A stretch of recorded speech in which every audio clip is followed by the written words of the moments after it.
Hello everyone, and welcome to my General Hospital official channel. I hope everyone is having a wonderful day. Before we begin, please hit the subscribe button and give this video a thumbs up. The air in the Quartermaine drawing room was thick with the scent of old money and fresh grief.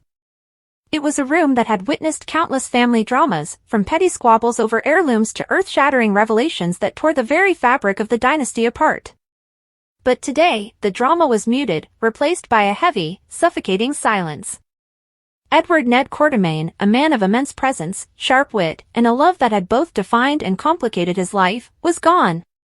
For Olivia Quartermaine, the world had shrunk to the space between her own ragged breaths. The opulent room, with its grand piano and portraits of stern ancestors, felt like a gilded cage. She stood slightly apart from the rest of the family, her arms wrapped around herself as if holding her broken pieces together. Tracy was holding a stiff-backed quart near the fireplace, her voice a low, controlled murmur as she accepted condolences. Dylan looked lost, his youthful face etched with a confusion that mirrored the emotional turmoil of everyone present. Brooklyn was crying quietly into a handkerchief, and Michael Corinthos stood with his wife Willow, a solid, somber presence. But they were all background noise, figures in a fog. Olivia's entire being was focused on the empty armchair by the window, Ned's favorite, where a copy of the Port Charles Press still lay folded, waiting for a reader who would never come. The end had been both sudden and agonizingly slow. A catastrophic stroke, the doctors had said. There had been no warning, no slow decline. One moment, Ned was in his study, arguing good-naturedly with Tracy about the company's stock portfolio. The next, he had slumped forward, a hand to his head, a low groan his last coherent sound. The frantic ambulance ride, the hushed, urgent tones in the hospital corridor, the grim-faced neurologist, it all played on a loop in Olivia's mind. But it was the final moments, in that sterile, beige-walled hospital room, that were etched into her soul with terrifying clarity. She had been the only one with him. Tracy had stepped out to update the family, and Brooklyn had gone to get coffee. It was just the two of them, the rhythmic beeping of the heart monitor a morbid countdown. Ned's eyes were closed, his breathing shallow. His once commanding presence was reduced to the fragile shell lying amidst the tubes and wires. Olivia had taken his hand, her tears falling freely onto the starched white sheet. "Ned," she had whispered, her voice cracking. "My love. I'm here. It's Liv." His eyelids had fluttered, a Herculean effort. A sliver of blue iris appeared, clouded with pain and medication, but focused on her. He tried to speak, his lips moving soundlessly. She leaned in closer, her ear almost touching his mouth, the scent of hospital antiseptic and his familiar cologne a heartbreaking combination. His breath was a faint whisper against her skin. The words were labored, each one a struggle pulled from the depths of his fading consciousness. 6 words. 6 simple, devastating words that shattered her world and rebuilt it in a single, breathless instant. Then, a final, soft exhalation. The relentless, linear beep of the flatline filled the room, a sound she would hear in her nightmares for years to come. The medical team rushed in, a blur of controlled chaos, but Olivia knew. She just stood there, frozen, his hand still in hers, the 6 words echoing in the cavernous new emptiness inside her. "He's gone," the doctor had said gently, placing a hand on her shoulder. But Olivia was already miles away, lost in the seismic shift his last message had caused. Now, back in the oppressive familiarity of the Quartermaine mansion, those words were a secret she carried, a burning coal in her heart. How could she face them all? How could she listen to their platitudes and shared memories when she held a truth that could incinerate the very foundation of their family? "He loved this room," Tracy said, her voice cutting through Olivia's reverie. She had come to stand beside her, her own eyes red-rimmed but dry. Tracy Quartermaine did not cry in public. He always said a drawing room should be for drawing people out. For conversation. For drama. She managed a thin, wry smile. God knows, he provided enough of that. Olivia just nodded, unable to speak. "You have no idea," she thought. "No idea of the final drama he left for me." "The service will be at Trinity on Friday," Tracy continued, her tone shifting to businesslike. "He left very specific instructions. No eulogies longer than 3 minutes, no maudlin music. He wanted a celebration. A celebration, Olivia repeated, the words tasting like ash. How could she celebrate when her entire past with Ned had just been thrown into a kaleidoscope, the pieces rearranging into a pattern she no longer recognized? The days that followed were a blur of black clothing, murmured sympathies, and casserole dishes that piled up in the kitchen, untouched. Leo, her son with Ned, was a small, quiet shadow at her side, confused by the sadness and the strange adults patting his head. Olivia held him tight, looking into his young, innocent face and seeing a new, terrifying question in his features. The 6 words were a constant drumbeat in her mind, a secret that was beginning to feel like a physical weight. She found herself studying the faces of her family and friends, looking for clues, for some sign that someone else knew. But there was nothing.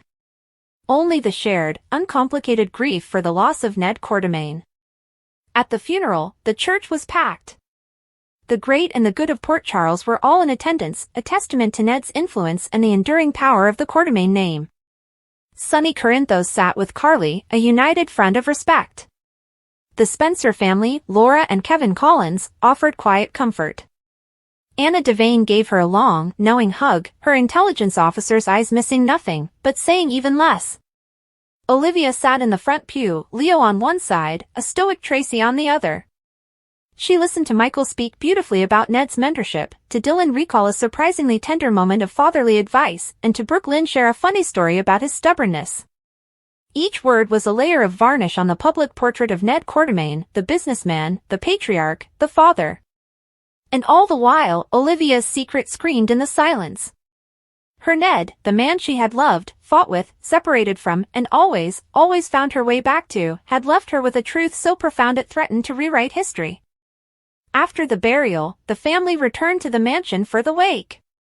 The atmosphere was slightly lighter, the strictures of the church service giving way to the Quartermain tradition of using alcohol and sharp conversation to blunt the edges of pain. Glasses clinked, and occasional, genuine laughter punctuated the somber tones. Olivia drifted through the rooms, a ghost at her own life's wake. She found herself in front of the grand portrait of Edward and Lila Quartermain, Ned's parents. They looked down on the proceedings with painted benevolence. He was a good man, Olivia, a soft voice said beside her. It was Monica Quartermain, Ned's cousin, her own face lined with the losses she had endured. Complicated, but his heart was always in the right place. Olivia forced a smile. Yes. Complicated. That was the understatement of the century. She excused herself and slipped away, needing air, needing to be anywhere but in that crowded room. She found herself climbing the grand staircase, her feet carrying her on a path of muscle memory to the one place that had always been their sanctuary, even during their separations, Ned's study. The room was exactly as he had left it. The large, mahogany desk was tidy, a single fountain pen lying next to a leather-bound journal. Bookshelves lined the walls, filled with histories, biographies, and first editions. The faint, comforting scent of his pipe tobacco still lingered in the air. This was where they had reconciled after their last big fight. This was where he had held Leo for the first time, tears of joy in his eyes. This was where he had told her, just a month ago, that he wanted to try again, to build a new life together, just the 3 of them. She walked to the desk, her fingers trailing across the smooth, cool wood. Her eyes fell on the journal. It was unlocked. With a trembling hand, she opened it. It wasn't a diary of feelings, but more of a business ledger, mixed with occasional personal notes. Appointment times, stock symbols, and then, scattered throughout, her name. Lunch with Liv, 1 p.m. Remember to call Liv about Leo's parent-teacher conference. Anniversary next week, jewelry? Or perhaps that trip to Tuscany she's always wanted. Tears welled in her eyes, blurring the ink. This was the Ned she knew. The man of detail, of action, whose love was often expressed in practicalities and grand gestures, not always in flowery words. This was the man whose loss was a gaping hole in her universe. And then, she saw it. A note, scribbled in the margin of a page from several weeks ago, next to a reminder to call his lawyer. It was a name.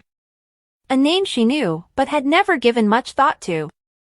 A name that, in the context of the 6 words, now glowed with sinister significance. Her blood ran cold. The 6 words Ned had whispered were, "Leo is not my biological son."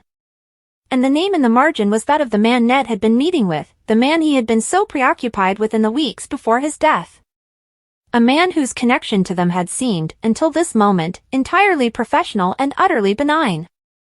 The pieces, jagged and terrifying, began to click into place.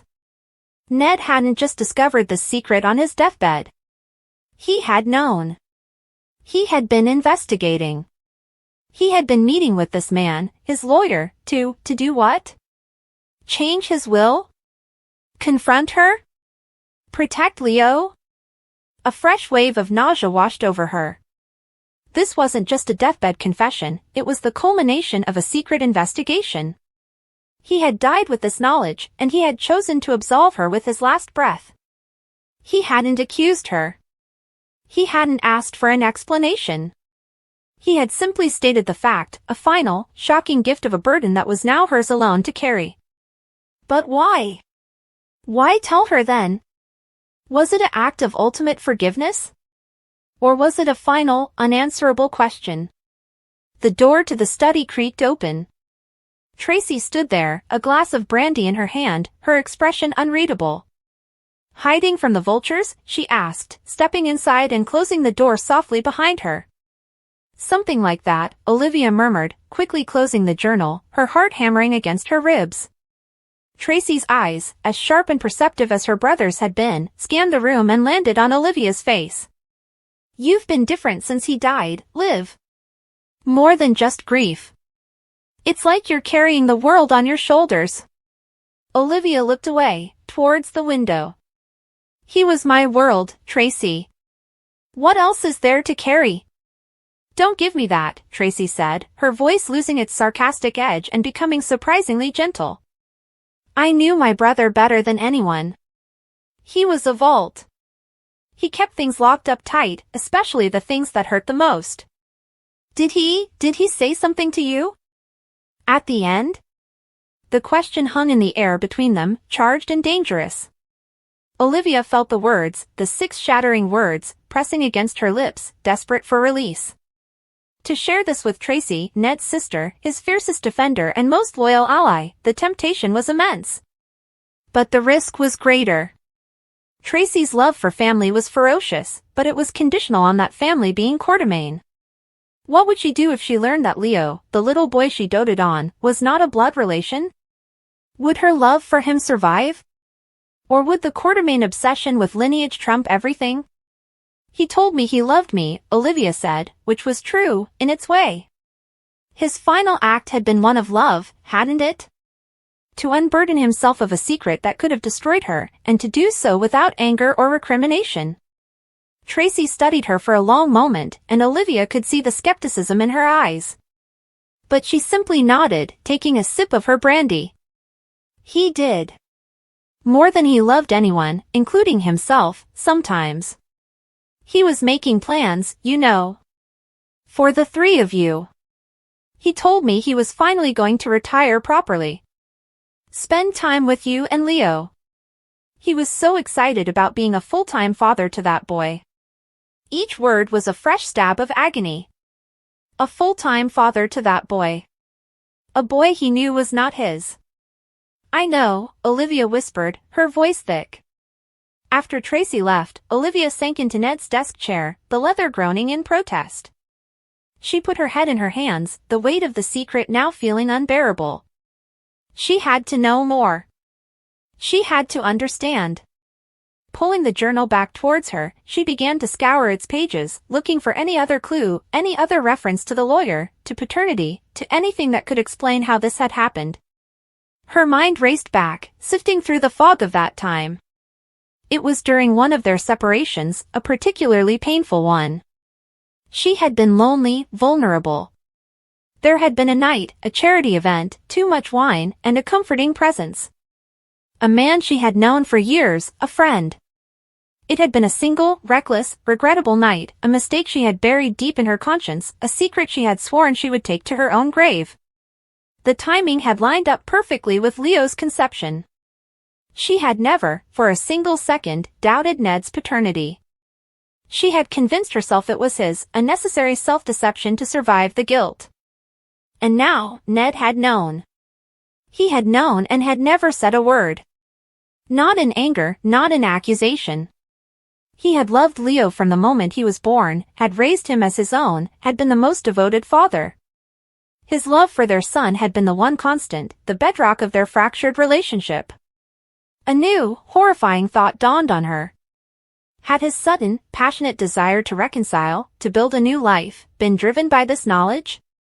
Was it an act of supreme, premeditated forgiveness? Or was it a desperate attempt to solidify his claim on the family he had chosen, even if it wasn't his by blood? The following days were a descent into a private hell. Olivia moved through her life like an automaton. She cared for Leo. She managed the expressions of sympathy, she even began the painful process of sorting through Ned's belongings. But her mind was a whirlwind of fear, guilt, and a desperate, burning need for answers. She knew she had to see the lawyer.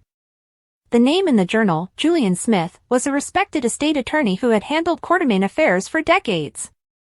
The thought of facing him, of asking the questions she needed to ask, filled her with dread. What if he didn't know? What if he did? What legal ramifications would this have? Ned's will had been read, everything had been left to Tracy, Brooklyn, Dylan, and a large trust fund had been established for Leo. If this secret came out, would the Quartermains contest the will? Would they try to take Leo's inheritance away? Her fear for her son's future began to eclipse her own grief. Finally, she mustered the courage. She called Julian Smith's office, using the pretext of needing clarification on a clause in the trust documents. She was granted an appointment for the following afternoon. Sitting in the plush, silent waiting room of Smith and Associates, Olivia felt like a criminal awaiting sentencing. When she was ushered into Julian's office, the elderly man rose, his expression one of kind condolence. "Olivia, my dear," he said, gesturing for her to sit. "A terrible loss. Ned was one of the best." "Thank you, Julian," she said, her voice barely a whisper. They exchanged pleasantries about the funeral, about the family. Finally, Olivia could stall no longer. She took a deep, shaky breath. "Julian, I need to ask you about something. Ned had an appointment with you a few weeks ago. I was going through his journal and I saw a note." Julian's polite expression didn't change, but a new wariness entered his eyes. He was a man who had kept Quartermain secrets for 50 years. He knew when a simple question was not simple at all. "Yes, he was here," Julian said cautiously. "We were reviewing some of his holdings." Olivia leaned forward, her hands clenched in her lap. "Was that all?" "Julian, please. This is important. Ned, before he died, he said something to me. Something that makes me think his meeting with you was about more than just stocks and bonds." The room was silent save for the quiet tick of a grandfather clock in the corner. Julian studied her, his gaze assessing. He sighed, a heavy, weary sound. "He made me swear not to tell a soul," he said finally. "But I suppose, with him gone, and with you being you," he paused, choosing his words with the care of a man who built his life on precision. "Ned came to me with a concern. He had, on a whim, taken one of those at-home DNA test kits. A silly thing," he said. "A lark. He and Leo did it together." Olivia's heart stopped. A lark. A silly thing. The casualness of it was devastating. The results, Julian continued, his voice dropping, indicated a 0% probability of paternity. The clinical phrase hung in the air, cold and final. 0% probability. He was devastated, Julian said softly. "But Olivia, you must believe me, his first and only thought was for Leo. He loved that boy more than life itself. He came to me not to disinherit him, not to punish you, but to find a way to legally solidify his status as Leo's father, irrevocably. He was preparing adoption papers. He wanted to adopt his own son." The revelation hit Olivia with the force of a physical blow. She gasped, her hand flying to her mouth. He hadn't been planning to leave her or cast Leo out. He had been planning to double down on his commitment to legally bind himself to the child he adored, a child he now knew was not his biological son. It was an act of such profound, selfless love that it stole the air from her lungs. The adoption, she stammered. Did he? Julian shook his head, his expression deeply sad. No. We were still in the preliminary stages. He wanted to talk to you first. He said he needed to find the right way, the right time. He didn't want you to think he was accusing you of anything. He told me, and I will never forget this, he said, Leo is my son in every way that matters. The biology is just a detail. But I need to make sure no one can ever use that detail to hurt him. Tears streamed freely down Olivia's face now, tears of grief, of guilt, and of overwhelming love for the man she had lost. He had known. He had known for weeks, and he had carried that pain alone, all the while plotting how to better protect the boy he called his son. He never got the chance to talk to me, Olivia whispered. No, Julian agreed. But he died loving you both. Fiercely. Remember that. Walking out of the lawyer's office, Olivia felt strangely lighter, yet the burden was now more complex. The secret was no longer just a shocking confession, it was a testament to Ned's character. He had taken her greatest mistake and had chosen to answer it with his greatest act of love. But the problem remained. She was now the sole keeper of this truth.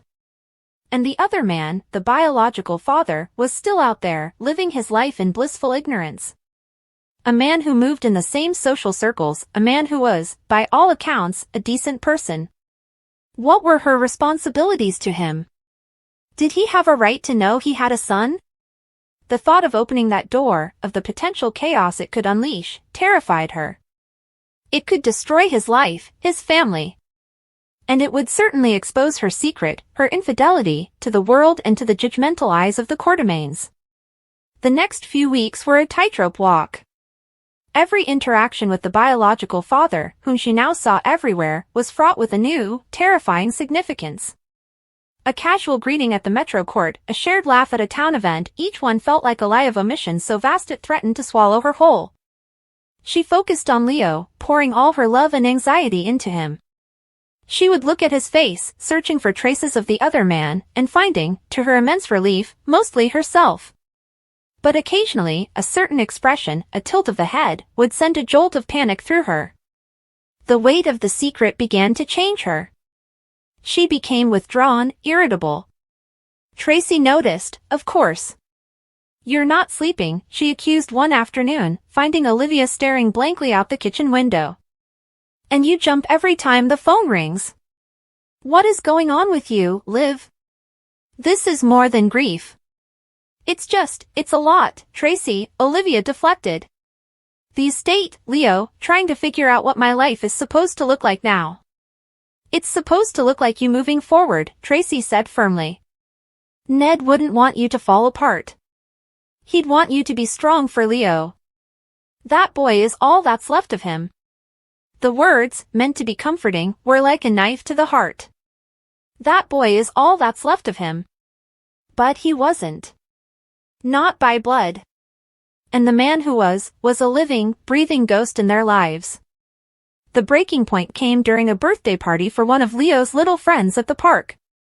The biological father was there with his own family. Olivia watched him from a distance, watched him push his daughter on a swing, his wife standing beside him, laughing. They looked like a picture of perfect, happy normalcy. And Leo was running around with the other children, completely unaware that his biological father was just 20 feet away. A powerful, primal urge rose up in Olivia. The urge to walk over, to say the words, to connect the two parts of her son's identity. The urge to finally share the burden that was crushing her. But she also saw the potential devastation in that simple act. The shock, the betrayal, the destruction of that happy family picture. The scandal that would inevitably follow. She felt a hand on her arm. It was Anna Devane, who had come to the party with her granddaughter. Anna's sharp eyes missed nothing. You look like you've seen a ghost, Olivia, Anna said quietly. Sometimes I feel like I'm living with one, Olivia replied, the truth slipping out before she could stop it. Anna didn't press. She just squeezed her arm. Secrets have a way of festering. They can protect people, but they can also imprison the one who keeps them. You have to decide which is the greater act of love, silence or truth. Anna's words stayed with her long after the party was over. That night, after she had put Leo to bed, she stood in his doorway, watching him sleep.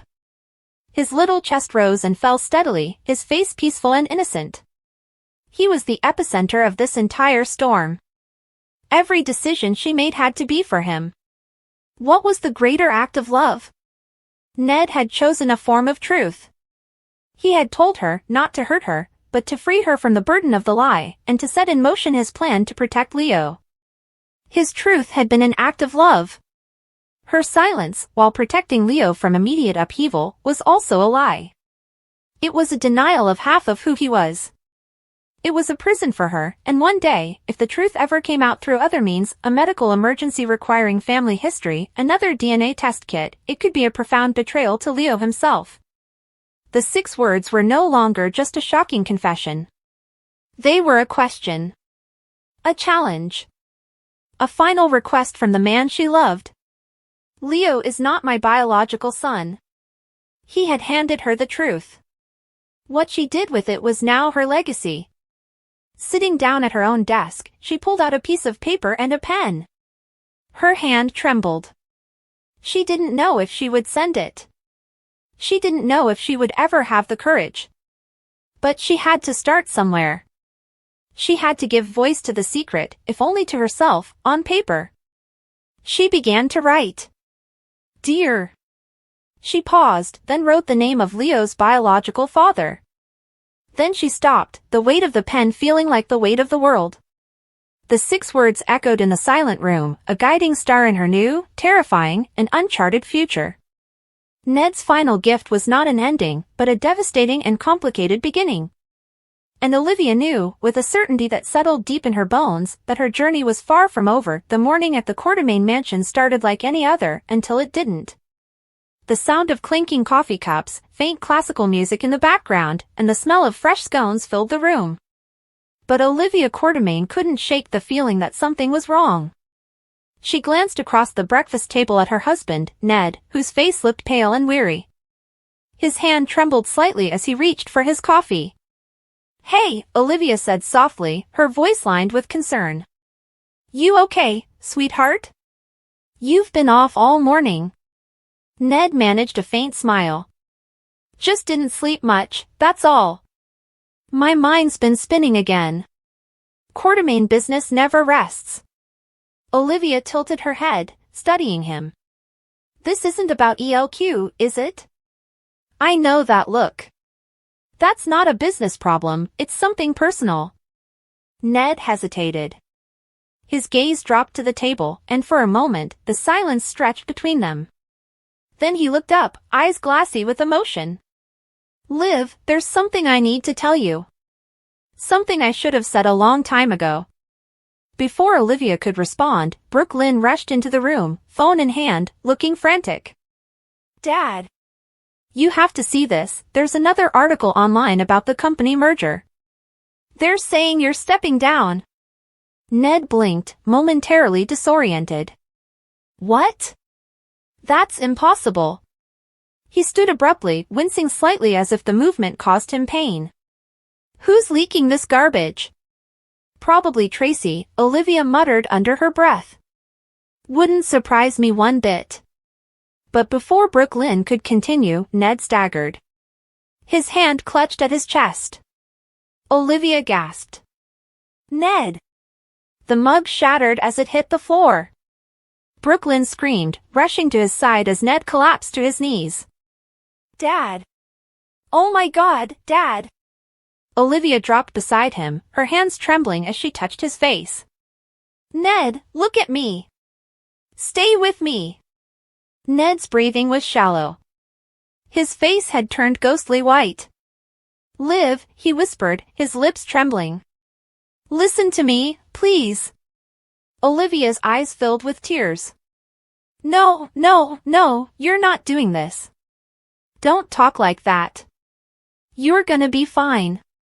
We're calling an ambulance. Brooklyn fumbled for her phone, sobbing. I'm calling 911. Ned shook his head weakly. No time, listen to me, Liv. Olivia leaned in closer, gripping his hand tightly. I'm right here. What is it? Tell me. His voice cracked, each word coming slower than the last. The secret, it's not what you think. Olivia blinked in confusion. What secret? Ned, you're scaring me. He coughed weakly, his chest heaving. I did it, for you, and Leo. Olivia's heart pounded. Ned, stop. Save your strength. Please. But he wasn't listening. He was staring straight into her eyes, and in that moment, time seemed to freeze. I never stopped loving you, ever. Tears streamed down Olivia's cheeks. Those can't be your last words, Ned. Don't you dare leave me with that. He managed a faint smile, though his voice was barely a whisper now. Promise me, don't let them change the truth. Ned.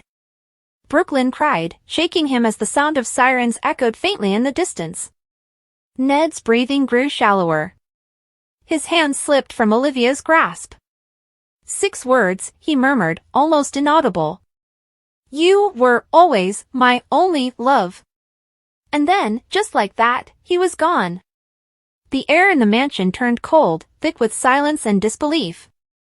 Olivia screamed his name, clutching his still body, sobbing uncontrollably.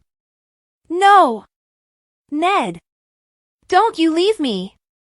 Brooklyn fell to her knees beside them, her own sobs breaking through the stillness. Dad, please! Wake up! Paramedics burst through the door moments later, but it was too late. Ned Ashton Quartermain, husband, father, and pillar of the family, was gone. Hours later, Olivia sat numbly on the living room sofa, a blanket draped around her shoulders. The room was dim, and she hadn't moved in what felt like forever. Brooklyn was pacing nearby, her face red and swollen from crying. Mom, she said softly, her voice cracking. He really meant it, didn't he? Those words. Olivia closed her eyes, clutching her chest. He told me he never stopped loving me, that I was his only love. 6 words. Those 6 words are gonna haunt me for the rest of my life. Brooklyn sniffled, sitting beside her. He was trying to tell you something before that, wasn't he? About a secret? Olivia nodded slowly. Yeah. He said, the secret's not what you think. What does that even mean? Before either of them could think further, the front door opened, and Tracy Quartermain entered, her face unusually somber. I just came from the hospital. They confirmed it. Olivia glared at her through tears. You don't get to say his name right now. Not after everything you've put him through.